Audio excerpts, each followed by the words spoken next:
नमस्कार, आदाब। मैं हूं आपके साथ जैस्मिन शर्मा।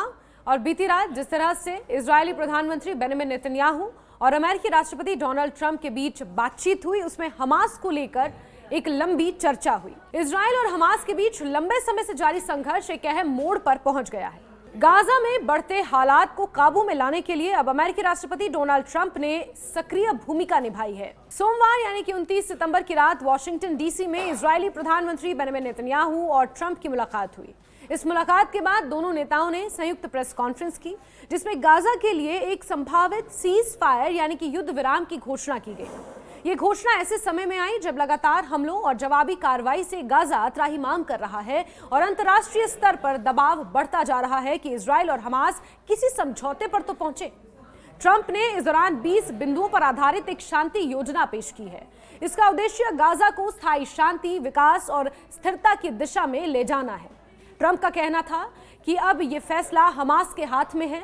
अगर वो इस प्लान को स्वीकार करते हैं तो क्षेत्र में शांति स्थापित होगी, लेकिन अगर नहीं मानते तो इजरायल को पूरा अधिकार है कि वो हमास का अंत करे।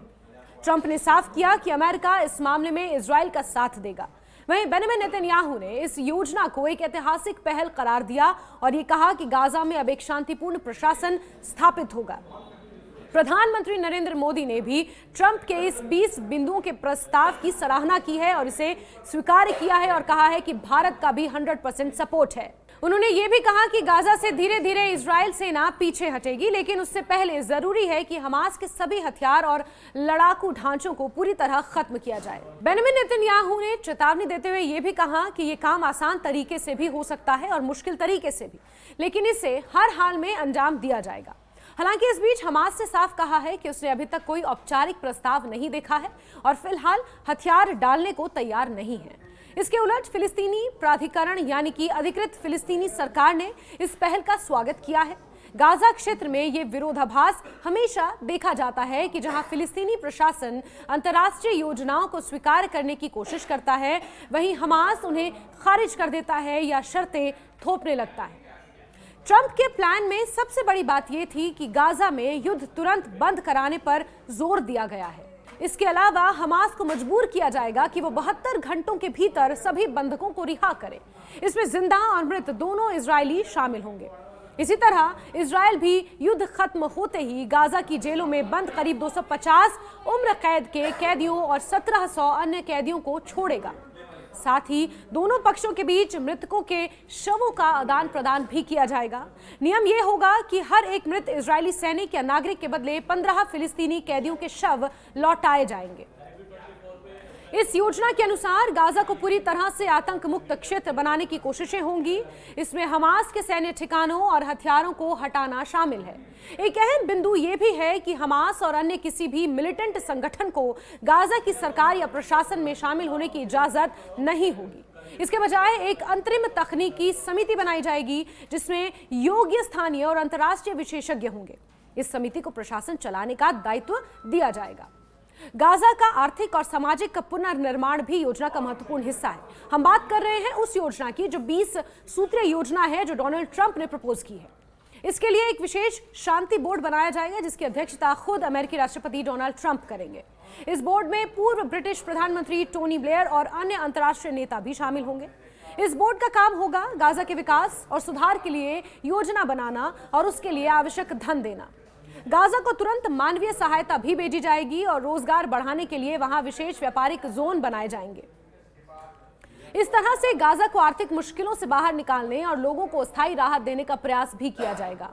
योजना में यह भी कहा गया है कि गाजा छोड़ने के लिए किसी पर दबाव नहीं डाला जाएगा। लोग चाहें तो क्षेत्र छोड़ सकते हैं और चाहें तो वापस भी आ सकते हैं। गाजा की सीमाओं की सुरक्षा के लिए एक अंतर्राष्ट्रीय सुरक्षा बल तैनात होगा और यही बल गाजा पुलिस को प्रशिक्षित करने में मदद भी करेगा। इजरायल और मिस्र की सीमाओं को भी अधिक सुरक्षित बनाया जाएगा ताकि हथियारों और आतंकियों की आवाजाही रोकी जा सके। इन सभी बिंदुओं को लागू करने के लिए अंतर्राष्ट्रीय मानवाधिकार संगठन निगरानी करेंगे ताकि गाजा में शांति और सुरक्षा सुनिश्चित हो सके। इसी के साथ इजरायल और फिलिस्तीन के बीच एक स्थायी शांति समझौते की दिशा में बातचीत भी शुरू की जाएगी। ये पूरी योजना गाजा को लंबे समय तक संघर्ष का मैदान बने रहने से रोकने और वहां बेहतर जीवन स्तर स्थापित करने के लिए तैयार की गई है। वहीं प्रेस कॉन्फ्रेंस जो कि साझा प्रेस कॉन्फ्रेंस हुई बेंजामिन नेतन्याहू और डोनाल्ड ट्रंप की, उसमें दिलचस्प बात यह रही कि ट्रंप और नेतन्याहू ने पत्रकारों के सवाल नहीं लिए।